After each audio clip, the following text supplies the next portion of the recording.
Welcome, everyone. We will be getting started momentarily.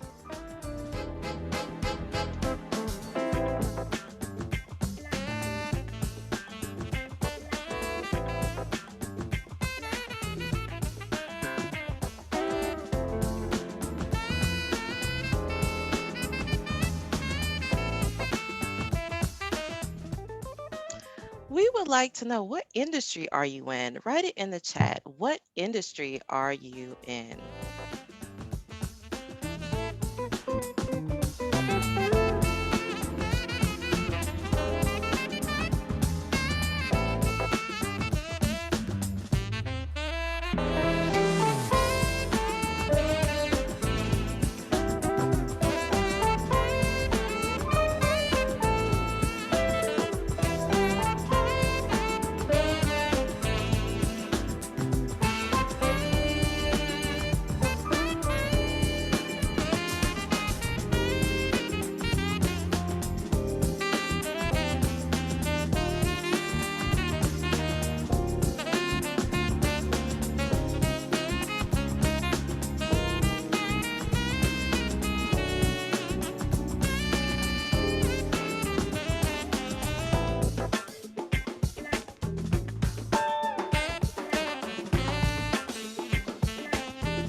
Excellent. Thank you so much, everyone, for joining us today. We are so happy that you decided to come and visit us. So, we had a question in the chat. We wanted to know what industry you are in. So, you can continue to write that in the chat as we get started.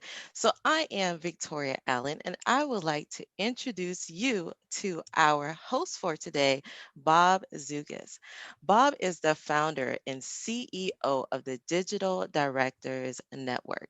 DDN is the leader in working with corporate boards on digital and cybersecurity governance.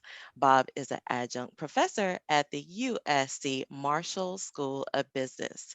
He's also a frequent author on digital and cyber risk.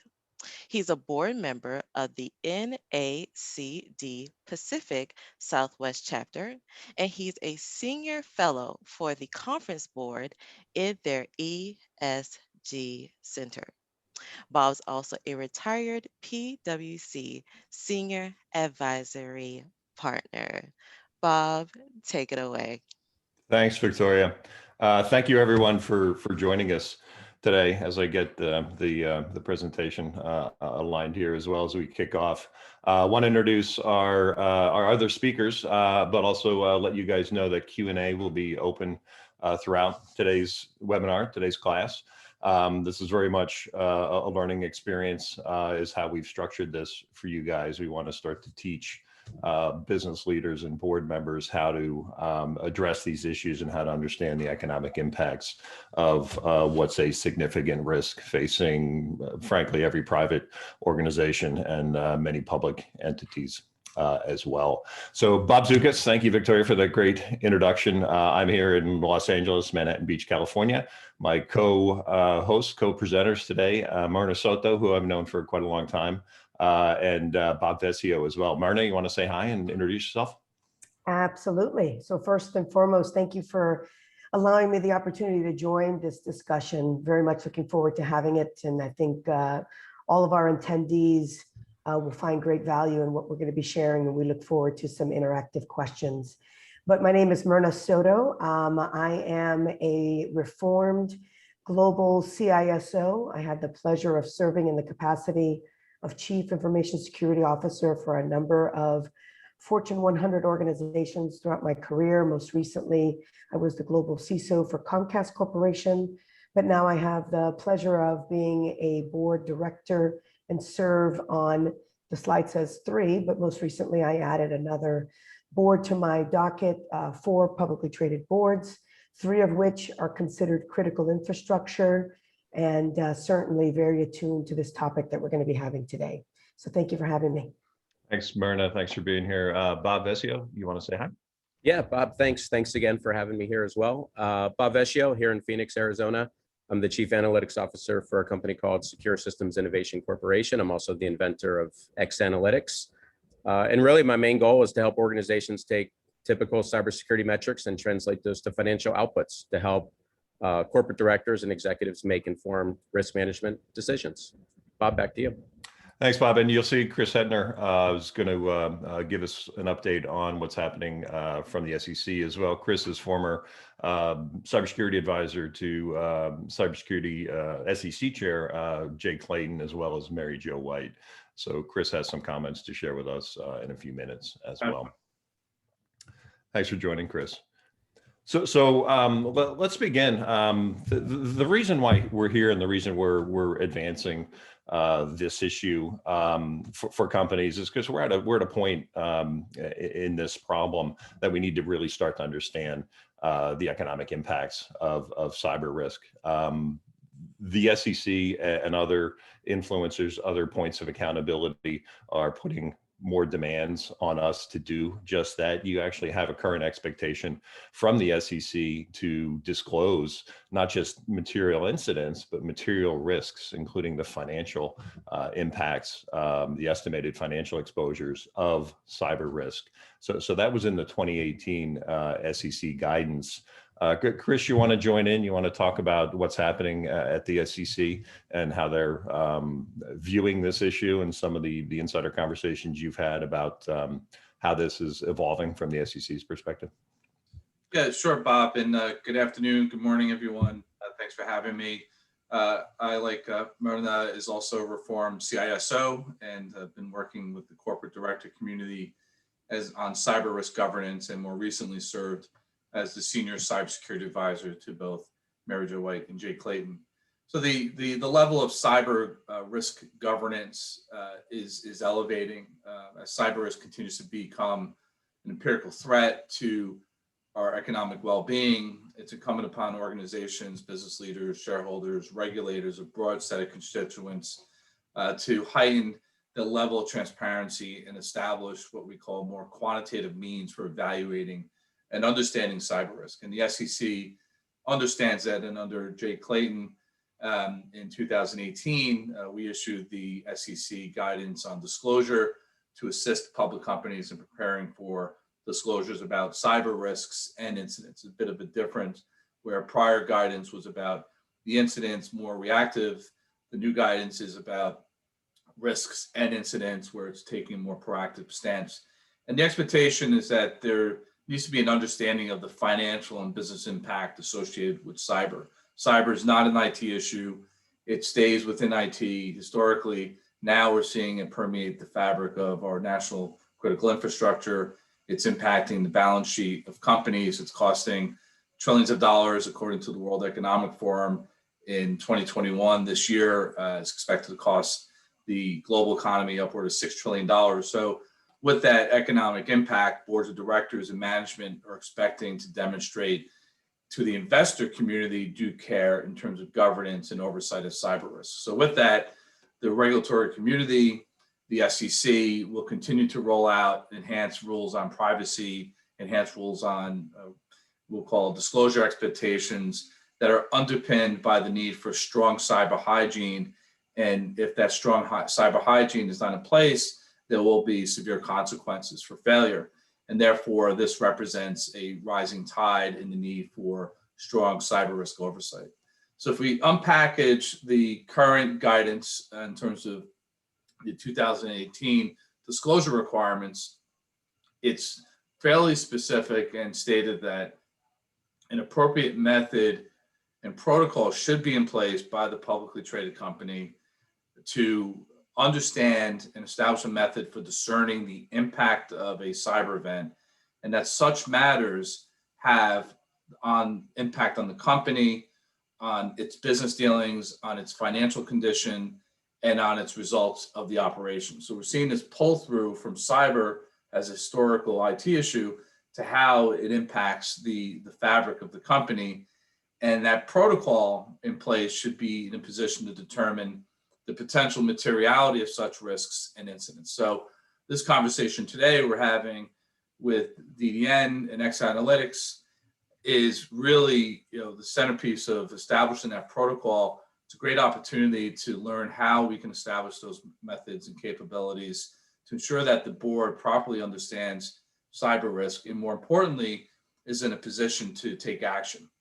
And just in conversations with Capitol Hill recently and inner circles within the commission, we could expect enhanced cyber risk governance expectations coming this fall in terms of rulemaking as part of their ESG oversight capability and increased standards and increased requirements on how the board should engage on management in terms of establishing due diligence, establishing due care on protecting investor relations, investor capital. Yeah, thanks, Chris. Some of the discussions around the 2018 guidance were, which I know you were very involved with, was that it didn't go far enough. What's your expectation for what's happening now? Do you think the what the SEC is doing will be another incremental step, or do you think it will be a bigger step forward in terms of what public companies have to do, and not just after the fact, but before the fact as well? Which side do you think it's leaning towards? Yeah, so given the Chairman Gensler, is very familiar with the dynamics of the market. He's very tuned from the digital engagement and adoption of technology in the market, and there is a regulatory agenda already publicly known. It's titled Cybersecurity Risk Governance. The Division of Corporate Finance is recommending that the Commission propose rule amendments to enhance issuer disclosure regarding cybersecurity risk governance, which means that if it's a rule proposal, it could go into the SKAs and Qs and the forms in terms of how you disclose risks and issues as part of your normal process. So I would expect this go from guidance to now a rulemaking process where there's really no wiggle room in terms of that disclosure. We know Senator Reid has also reissued the proposal on disclosing whether publicly traded companies have digital and cyber expertise on the board. If they do not, explain why.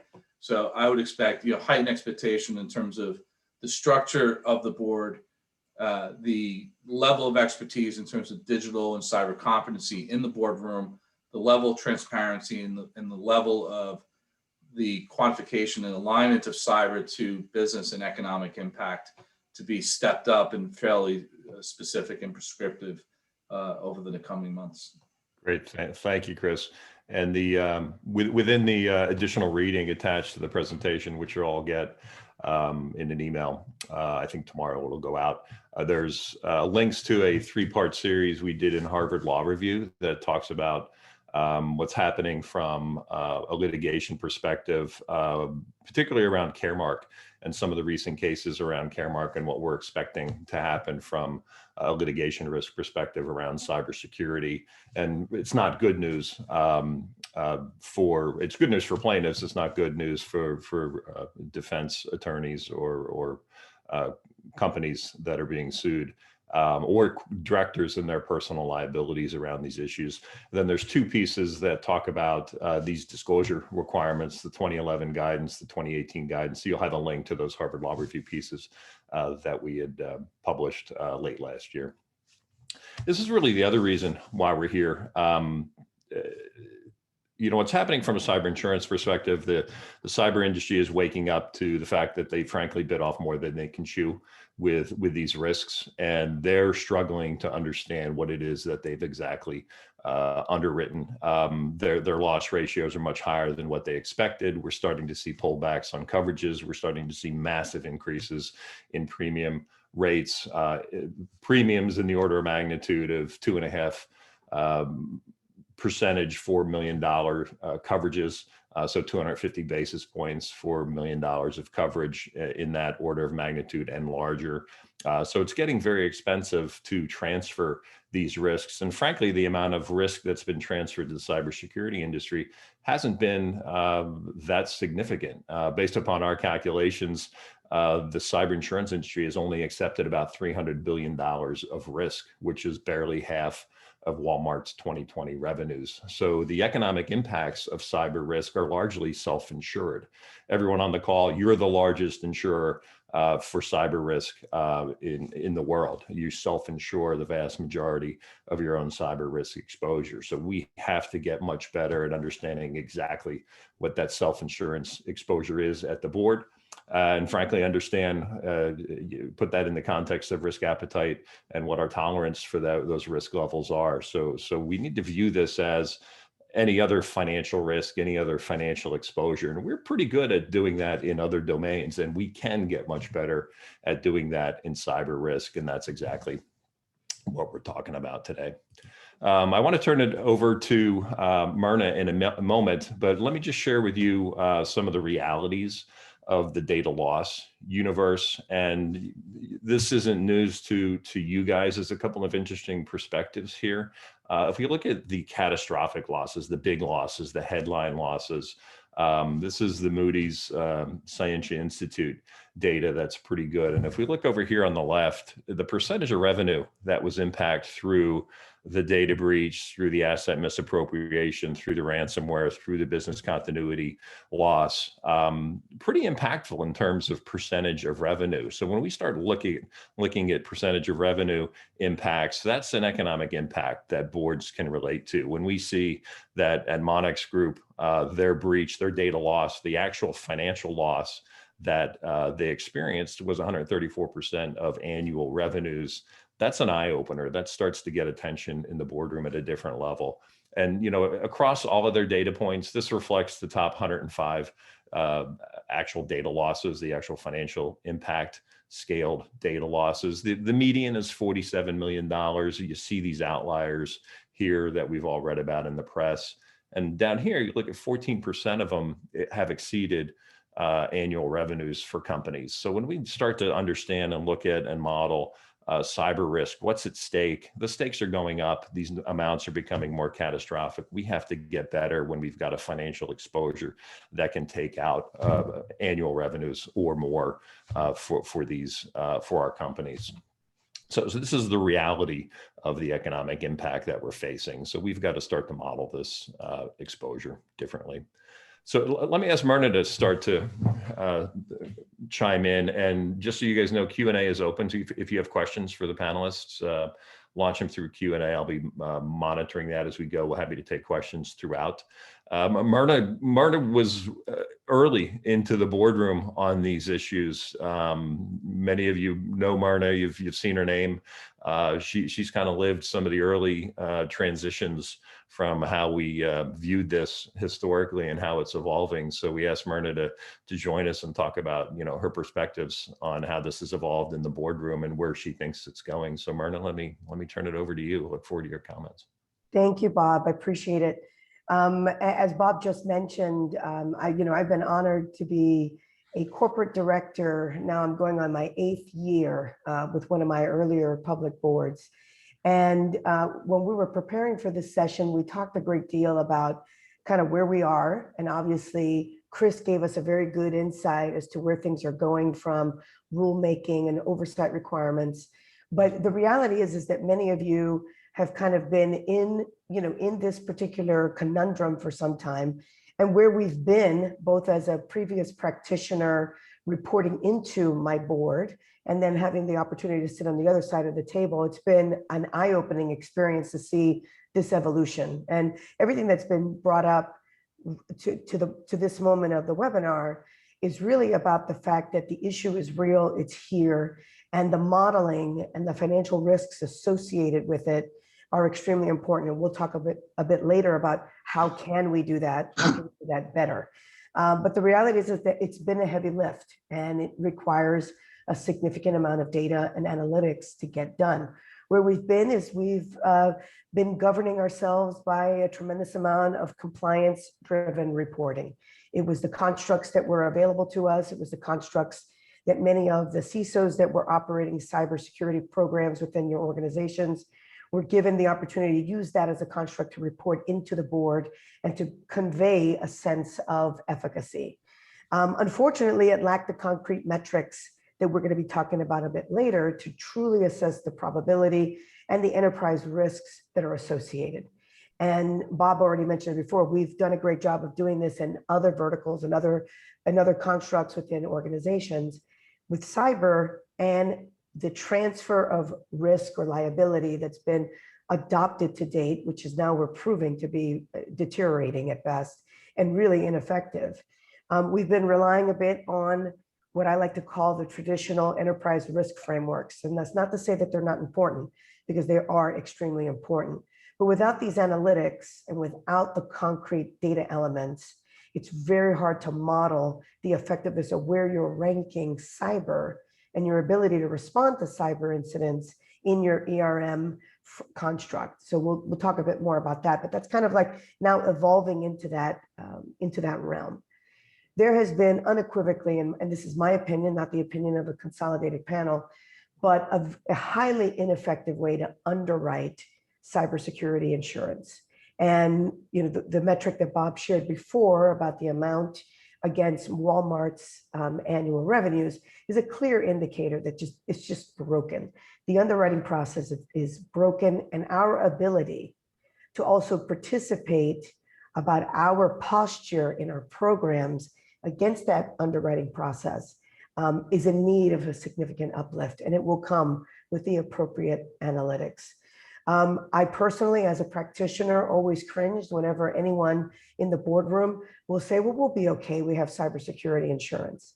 Well, the reality is that cybersecurity insurance is just a minor piece of the program that needs to be in place. And obviously the duty of care that is required of companies to perform against these risks and the duty of care in the boardroom will not be covered by cybersecurity insurance alone. And one could say fortunately or unfortunately, depending on where you sit, the recent ransomware incidents are virtually putting insurance on its heels to the point that some of these coverages are not even going to be made available to many organizations going forward. So as I've mentioned before, the analytics is extremely important, but then there's also the development of very dedicated cyber risk committees within the boardrooms. Some of you may already be experiencing this. Some of you will probably be participating in these type of risk committees. And these risk committees need to be armed with the data elements and the assurances that they need to really manage the risks associated by the registry to the ERM process. And last but not least, the charts that were shared before spoke directly to financial risk, and that is what we're talking about today. But there's also the brand and reputational risk that we need to keep in mind. There have been many organizations that have recovered from incidents and high-level breaches. And when I say recover, I mean from the sense that the consumer has a short-term memory about what has happened, the fact that stock prices and EPS has returned over time. But as we're seeing more and more now, the heightened awareness of the diligence internal to organizations, whether it's via rulemaking by the SEC or other regulatory entities, are going to put a much brighter light on the reputational risk associated with companies if they're unable to demonstrate the duty of care in an analytical framework. So I'm hoping that gives, and many of you have lived through this, but gives us a little bit of a capstone of kind of like where we've been operating, where we see it going, and what's truly needed. Myrna, if on a scale of 1 to 10, if 10 is kind of the ideal state for how boards need to approach this in terms of the skills, the structure of the board, their scope of oversight over these issues, if 10 is the ideal state of where we eventually need to get to in terms of leading practices and making it table stakes in the boardroom, where do you think we're at right now? Well, that's a great question. And I hate to answer it with the proverbial, it depends. It really does depend on the industry. It depends on the makeup of the board. It depends on the maturity of the cybersecurity program that exists within the organization and the level of transparency that exists. But overall, if I put my own experience in the boardroom in play, I would say, you know, there's a hybrid approach at every one of my organizations. We're probably hovering around a 6.5 to 7.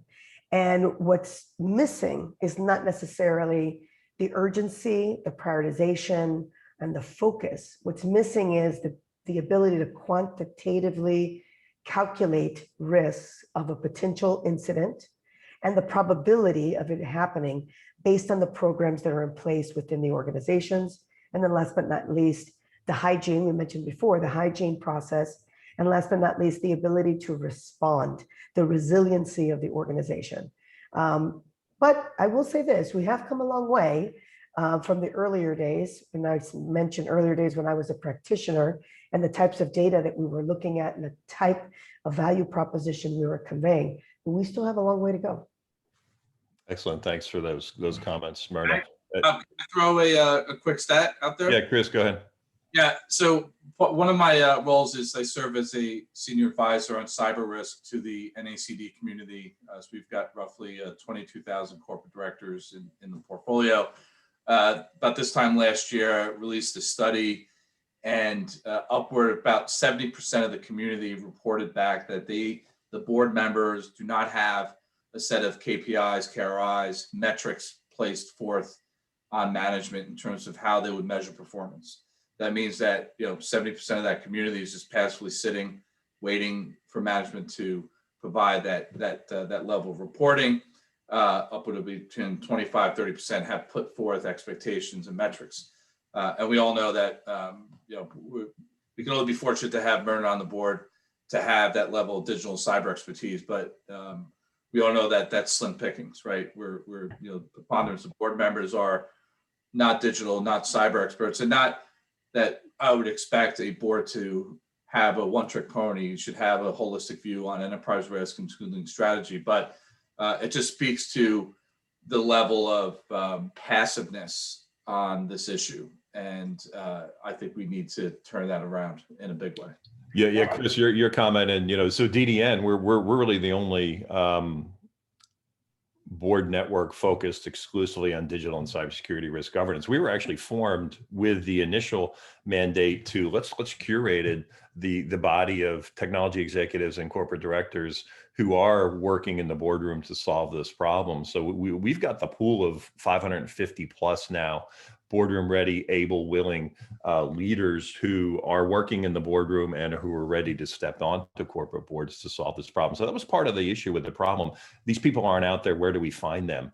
So we wanted to find them. And so that's one of the things that we've done on DDN. So yeah, the people are out there that can step into the board and solve these problems. You just need to know where to look. Yeah, and if I could just opine just a teeny bit, because Chris actually threw me a life vest on my response about where we are. And obviously, the boards that I serve on were extremely proactive in saying, this is going to be an issue in the future. We need to kind of look at our skill set in the boardroom and find, a more technology-centric director, just so happened to be a cybersecurity former executive, et cetera. But you are absolutely right, Bob. I mean, the way that we need to look at the skill sets in the boardroom, there are many, many organizations that have, whether it's board refresh or timing, really need to take a different look at the skill sets. And to Chris's point, the survey is just unequivocally validating that comment. Yeah, and another data point. So when you look at the board as the first and final control to this issue, which is what it is, the board is a control point. If you look at the skills, if you look at how boards structure themselves, so is there a tech and or cyber committee? We advocate for a tech and cyber committee as a leading practice, as does AIG, as does Hasbro. I always bring up Hasbro because it makes Mr. Potato Head doll or the Potato Head doll, and I just like to say Potato Head. They got this early. So why did Hasbro get this early? But the vast majority, 90% of companies still have, if they're addressing cyber at the board level, they still have it tucked into the audit committee, which in our opinion is probably the worst place you can put it, because I think it creates a false sense of security. But without further ado, I want to get to the math. I'm a big math guy. I'm a big statistics guy. I'm a big Vegas guy, for those of you that know me. A lot of the metaphors that we use to teach systemic risk and to teach about risk appetite, risk tolerances, we use Vegas focused metaphors because they're relatable, and we've all kind of experienced that pain in some way, shape, or form. But Bob, let me ask you to kind of take it over, and let's start to talk about the math and exactly the work that you guys have been doing to begin to put some science behind quantifying what's the exposure, what's the financial exposure of the company to these issues. Yeah, absolutely, Bob. So, I want to start off with a couple points that, we just see in cyber, and obviously you showed this when you showed the Scientia Institute slide. The distributions in cyber are abnormal. So using a normal distribution curve to look at cyber is going to be very misleading. In some cases, it's going to greatly underestimate the impact from cyber. So, regardless of the approach that you do take, we do always highly recommend that you stay from normal distribution curves, just because they have been repeatedly false or disappointing over the years. And you would lose sight of the Facebooks and the Equifaxes and some of those other ones that were showing up on that slide previously shown. The reality is that, yes, there is an average or a median way in which everybody looks, but there's also a reality that you could fall into a worst case category. And, Equifax is a great example for the size data breach that they had, which really wasn't the largest data breach in terms of number of records, but it was really significant in terms of financial impact to their organization. And especially when expressed in relation to their revenue. What's interesting, and Eugene had a question out there, Equifax has actually done a really great job in their quarterly reporting out to the shareholders to demonstrate not only the direct, indirect, and opportunity costs associated with their data breach situation, but they've indicated the amount of insurance that they had, which was $125 million. And when you look in the first year, they already recorded over $1.3 billion of losses. That $125 million was really pale in comparison, right? And as of today, those losses have exceeded $1.7 billion since the data breach. So again, to Myrna's point, that cyber insurance coverage was really not replacing much of the cost at all. And part of the reason for that is because people have misrepresented or underestimated the realities of cyber impacts within the organization, from the underwriting side to the brokering side, all the way to the individual entities that are buying the insurance. What we do with our math is that we want to show what the realities could be based on the profile of the organization. And the profile of the organization is made up of many things, but one of the things that's overlooked in so many cases is the exposure profile of the business. And the exposure profile gets into things like, what's your annual revenue? Where do you operate in the world from a regional perspective? What are the type of records that you have? What are the volume of records that you have? Do you have intellectual property? If so, what's the value of that intellectual property? Do you use something like Swift messaging to move money around the world? There's lots of little things that make up the profile of the organization. Even in the same industry vertical, one business could look drastically different than another business. And it's that exposure profile that pulls that into the equation.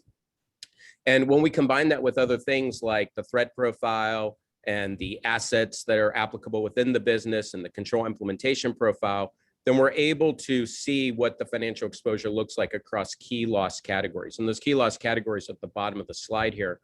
Now, what's interesting is that a lot of people think about cyber as a data breach problem historically. Of course, with ransomware, people are starting to see the realities of ransomware and how it leads to business interruption. But historically, cyber was related to data breach.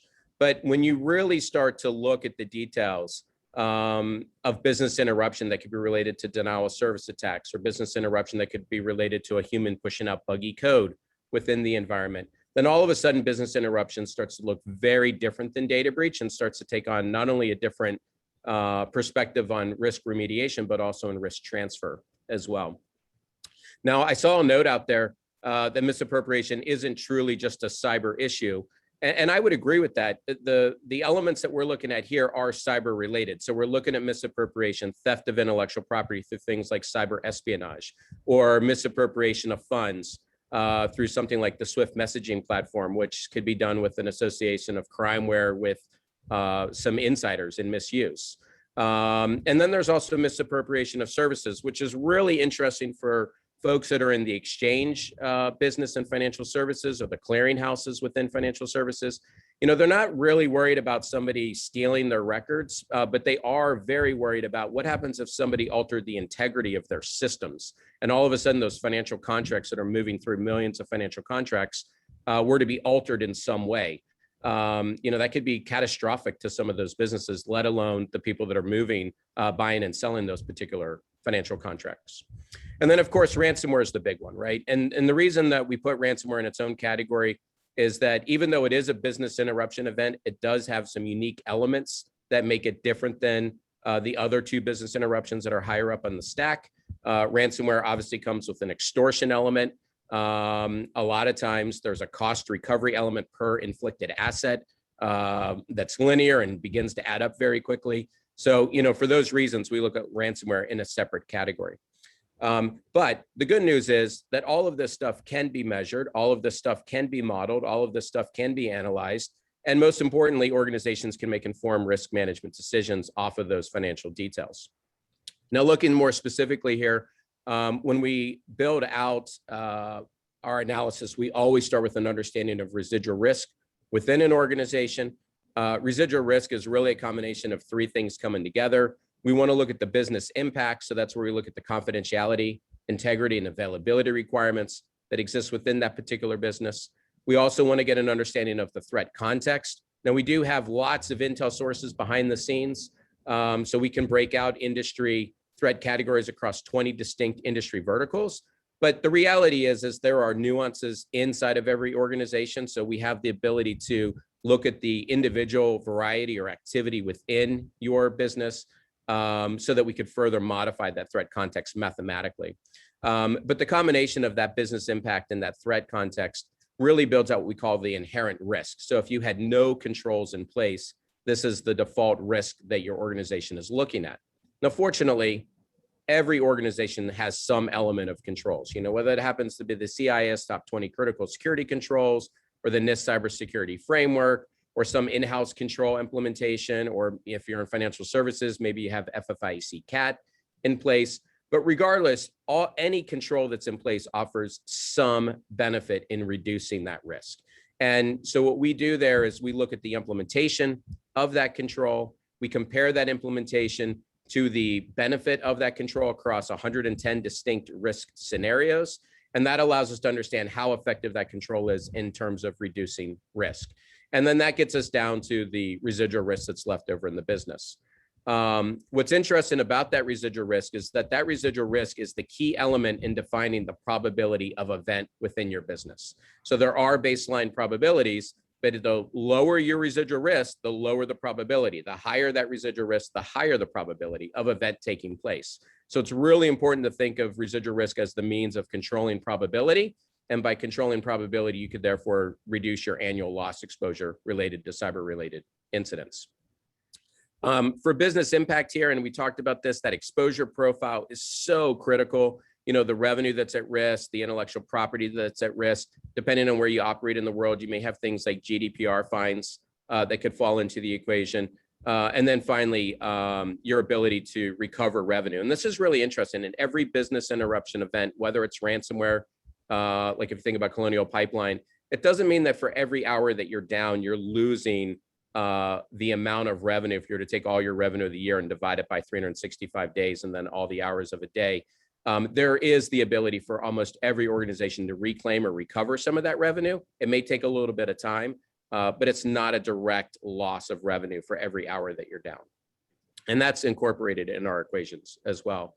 And then, of course, that threat context is so critical here, right? So we look at threat across 10 different 10 different threat categories. So we look at things like web application attacks, point of sale intrusion, insider and privilege misuse, miscellaneous error. And that's a big one. We cannot forget that human error can cause cyber-related conditions. There's physical theft and loss. We also get into things like cyber espionage and crimeware and denial of service attacks. And then we have a bucket that catches everything else that's sort of less significant out there in the world. But the idea is that, that threat context does vary per industry, varies per region of the world, but also varies based on the activity, the threat activity that exists within a particular business. And you have to weave all of that into the overall equation. Hey, Bob, quick question. Let me have you pause there. What Yeah, about no. market impact customer loss? So right now, we are not incorporating in our losses the erosion of stock price post cyber incident.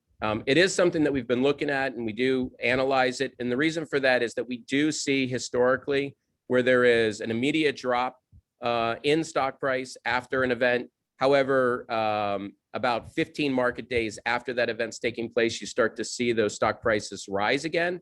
So that is something that we do leave out of the financial analysis. It is something that should be analyzed separately because it's something that has a lot of volatility associated with it. And it really depends on whether that's the first cyber incident or multiple cyber incidents for that company, or if there's some sort of political atmosphere that's relating to shareholders dumping that stock post cyber incident. Yeah. And If I then could, customer loss. Sorry, Myrna, go ahead. no, I was just gonna add, that was part of my commentary, that there's a little bit of amnesia on the stock price when there's an incident, and Yep. then it just historically has come back. The challenge, and I apologize, I'm going to attempt to answer part of the question, is there is a need to understand what your acquisition cost is of a customer. Yeah. And if you lose a customer as a result of an event, having that factored in is another metric that could ebb and flow prioritization of efforts and things of that nature. I know that in the boardroom, especially in the public boardrooms, we care very deeply about stock price, EPS, shareholder value, but there's a direct connection to a drop in customers, and a customer could mean many different things to many different people. But that acquisition cost versus loss post-incident, because that acquisition cost will then go up as a result of the incident. Yeah, Myrna, I'm so glad that you said that. And that is something that we quantify as well. So we do look at the brand damage as well as the customer churn. And those two things together do make up the opportunity impact element in associating with the direct and indirect costs also associated with a post-cyber incident. But yeah, absolutely. Absolutely. Bob, did you have another question, or was that? No, that was it. Okay. With the residual risk here, the key is to look at the controls that you have in place and really concentrate on ensuring that that data is tuned.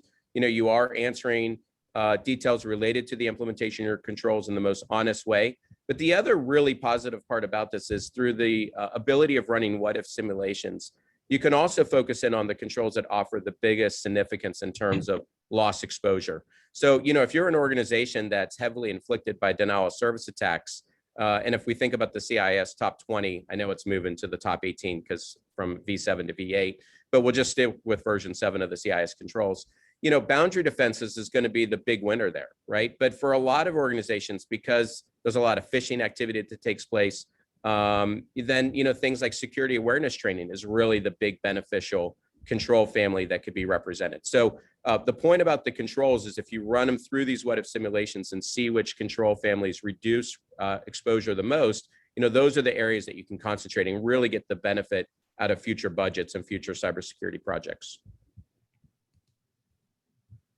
One of the things that is a constant challenge is how do you roll this up? How do you report to the board? And I want you to take the group through this type of visualization. This should be the ante. This is what every board should be looking at. Give me the dollars and cents impacts of my cyber exposure. And it's not just once a year. It's not just twice a year. This is like any other financial risk and all the externalities that impact financial risk. It needs to be monitored by the management team on an ongoing basis and then reported to the board on a very regular basis, in our opinion. And so when we hold our master classes, we spend a lot of time talking to technology executives, CISOs who are working with our boards to get them out of that cyber risk metrics style of report, to get them to talk about value that's at stake within the boardroom. So take us through this type of visualization and this type of boardroom reporting.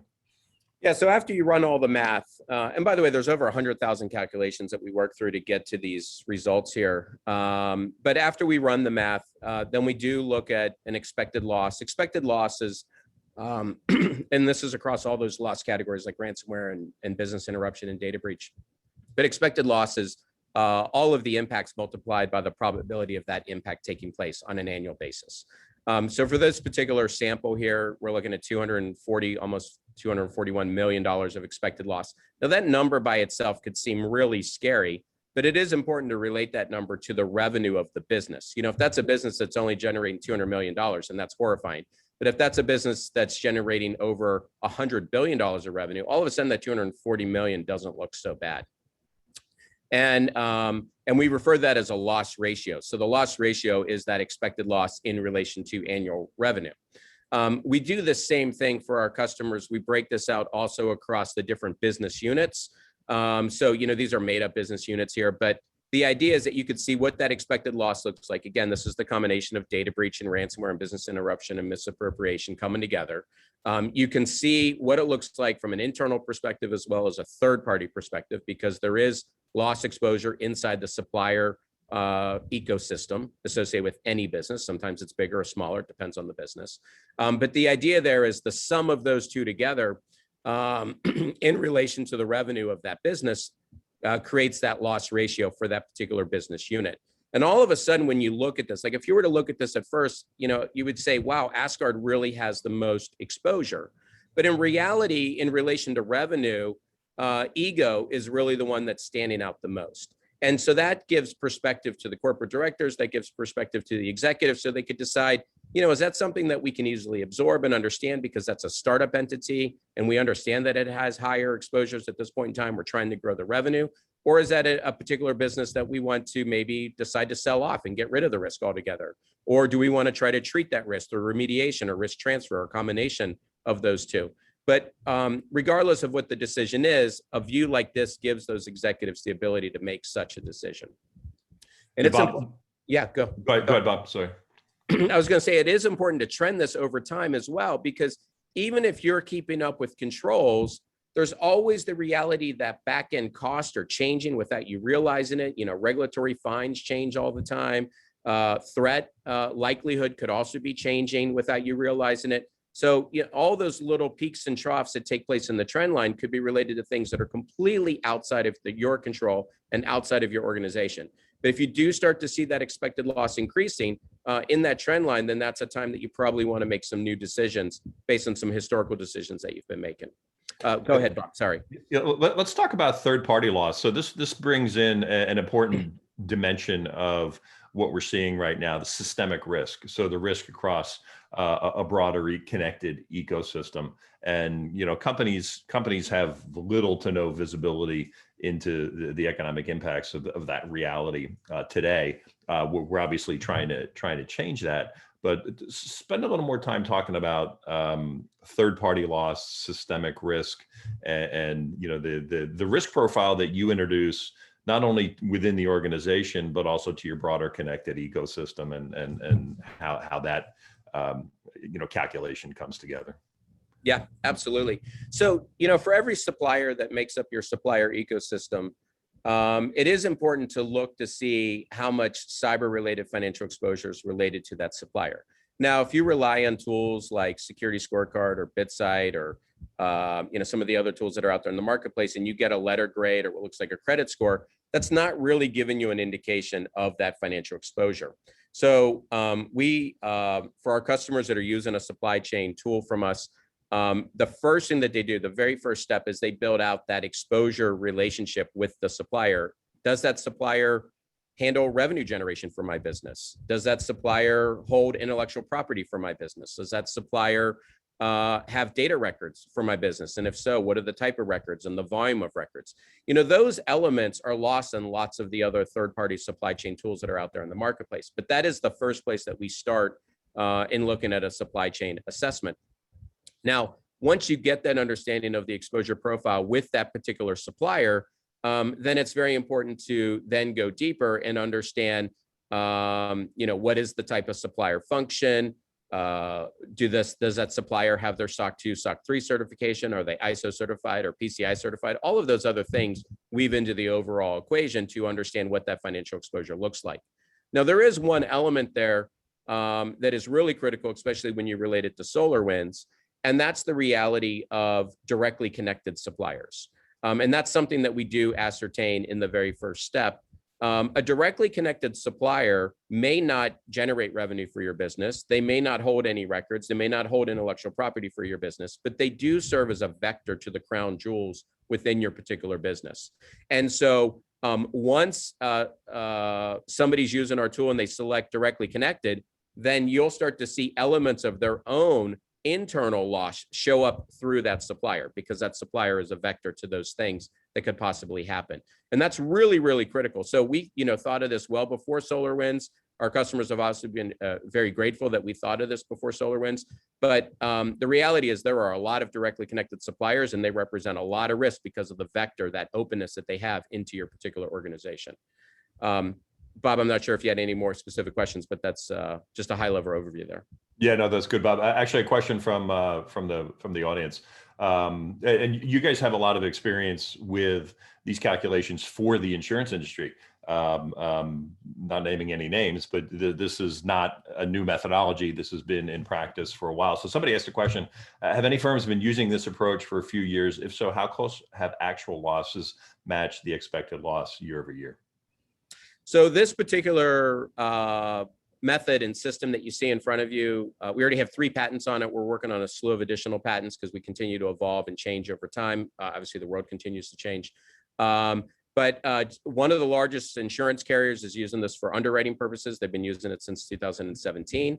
For all of our other customers, they are seeing results that are very close to the predictions that we're making through the method and system. So we've been really happy about that. When Equifax took place, they're not a customer of ours, but we did write a blog indicating that their damages at the 1-year mark would be about $1.3 billion. Sure enough, they were just over 1.3 billion. We were off by 2%. So we feel that because of how we tune the back-end variables on a monthly basis, that this does hold up, and we've met and passed every validation exercise that we've gone through to date as a result. Yeah, and if I could add for Bob in his explanation about the continuous recalculation on a monthly basis, I cannot share how important that is, because anything that we believe to be static in the assessment of our risk posture in this space is wrong. Nothing is static. The threats change, and there was a question in the Q&A box about kind of like changes in the environment. Yes, hygiene has a big component, patch management has a big component, but it's also other elements of the security program and what is the state of that security program based on the trends for the industry or the threat evolution. None of that stays the same. It is a constant reevaluation and a constant risk assessment, which is where some of these tools and the analytics help, not only in the boardroom, but obviously in day-to-day operations and in the ability to make priority decisions. There isn't a boardroom out there that says,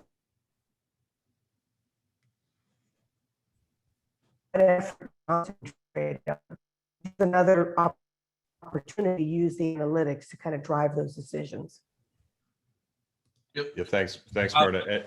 Just one comment on Sure, one area that I historically struggled with, and I revert back a decade ago when I was a global CISO for a $500 billion bank, is what's that materiality threshold, and how does that materiality threshold determine certain actions, including disclosure, but other actions, including mitigation.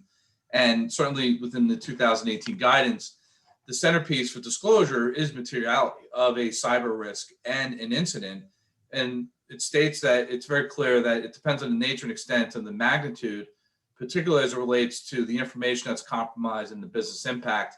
But materiality also depends on the range of harm that incident may cause, which includes company's reputation, includes financial performance. We talked about customer. It specifically states customer impact. It specifically states vendor relationships, third party, ecosystem, systemic risk, as well, which cannot be understated, the possibility of litigation and regulatory investigations, including actions, which I know Bob Vesio and I have had several discussions about this, can materially outweigh the immediate cost of the incident.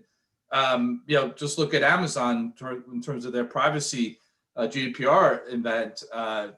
The country of Luxembourg is looking at a $500 million fine against Amazon. So it's clearly stated within the 2018 guidance that this is the formula, this is the protocol by which, the company should be adopting towards. And to me, this process, it kind of seems like it stands on its own, and it could help inform that materiality threshold to work with your general counsel, to work with your board in terms of meeting that disclosure expectation. So it takes the ambiguity out of the process. Again, when I was a CISO in 2010, materiality was, patch management, it was all, cybersecurity maturity related activity.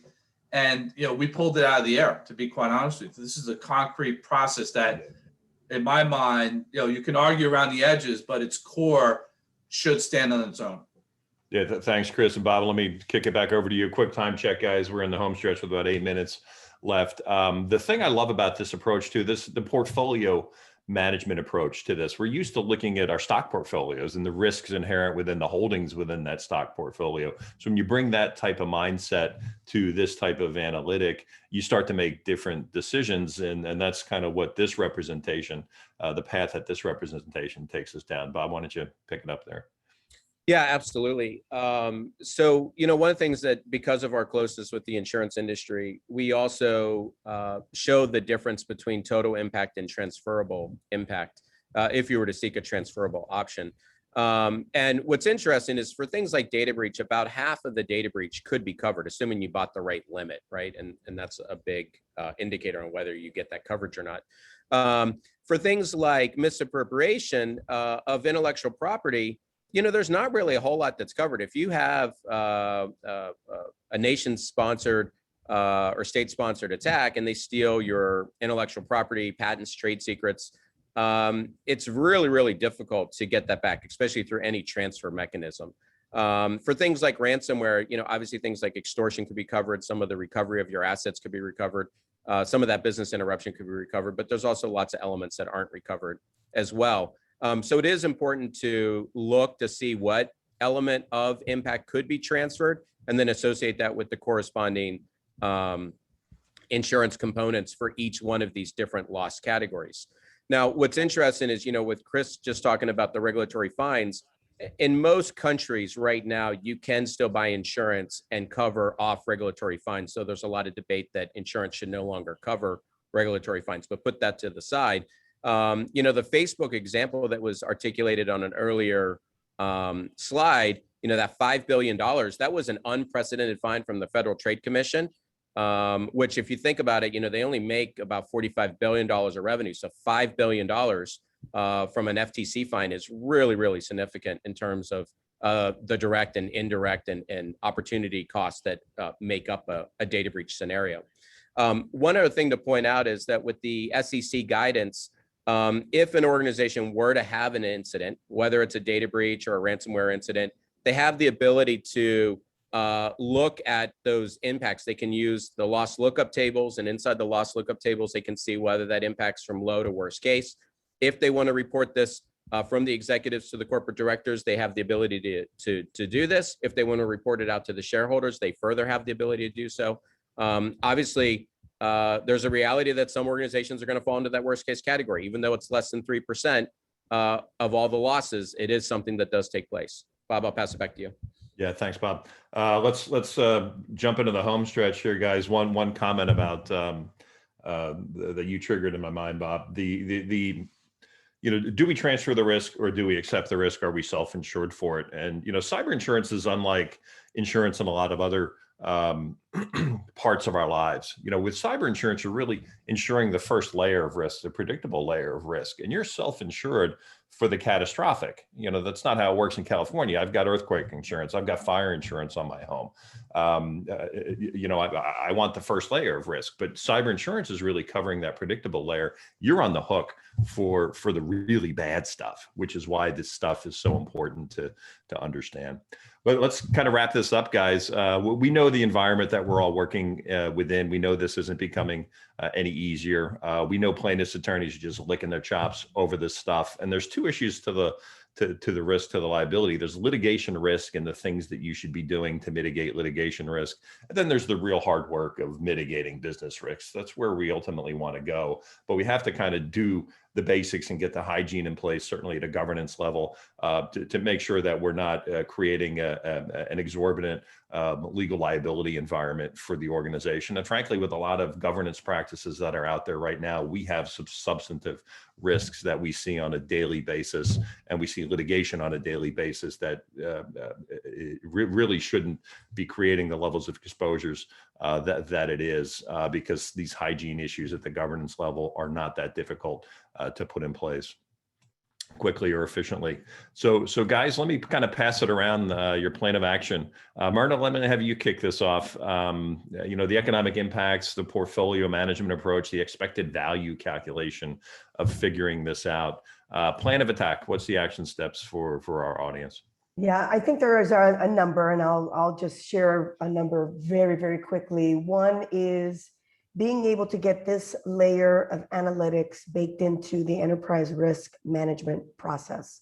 Why? Because it is the one process in the boardroom that many boards are familiar with and make decisions around transactions, mergers, acquisitions, and then going back to the portfolio management. As board members, we are not managing the programs of security, but we are overseeing the depth and the effectiveness of that. And I personally find it very difficult without a degree of these type of analytics to be able to make the strategic guidance and influence in the boardroom on where we need to be. As a board member, we carry the personal responsibility of being a board member. We carry that fiduciary responsibility to minimize shareholder risks and the impacts to the organization as a whole. I just absolutely unequivocally see this as our plan of attack going forward. Improve our visibility, improve our analytics, and improve our choices, especially knowing what Bob just said. The majority of our risks are self-insured, and it starts with that management of the program and our reaction to those programs. And the last thing that I'll say, I've already said it once, but it deserves a second comment. Nothing about this is static. This is not a once a year type of activity. This is a very frequent revisitation. Today, we've heard ransomware for the last couple of months, ransomware. Tomorrow, it will be something else. Thanks, Myrna. Bob, final comments to you, and then we'll wrap up.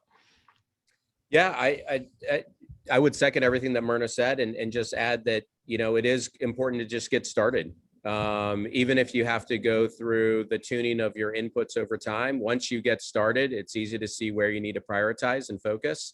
And then the tuning efforts become something that just becomes a normal, repeatable activity moving forward. Yeah. So, and my final comments: put some math, put some financial discipline behind this. The board is very well steeped on financial analysis and financial discipline. You'll do yourself a favor the more financial alignment you get to these issues, and I think you'll start to see the choices that the organization makes around this issue will become much more informed. It will become much different over time. So this is possible. This is the world we're in right now. So we really don't have an option to not understand what's really at stake. You wouldn't go to Vegas and not understand the odds of the game you're playing, and you wouldn't understand the value of the chips that you're putting on the table. We're helping you understand both of those issues. So let me thank our panelists. Chris Hetner, thanks for joining us for your SEC color commentary. Myrna, Bob, thank you as well. This presentation will be shared with through an email, the recording as well as the presentation. Here's our contact information if you'd like to get in touch with us. And here's the additional reading with the Harvard Law Review form pieces at the bottom of that list as well. So this will be coming out as well. Thank you everyone for joining us, and that's a wrap. Have a good day. Class is over. A+, everyone. Good job. Thank you.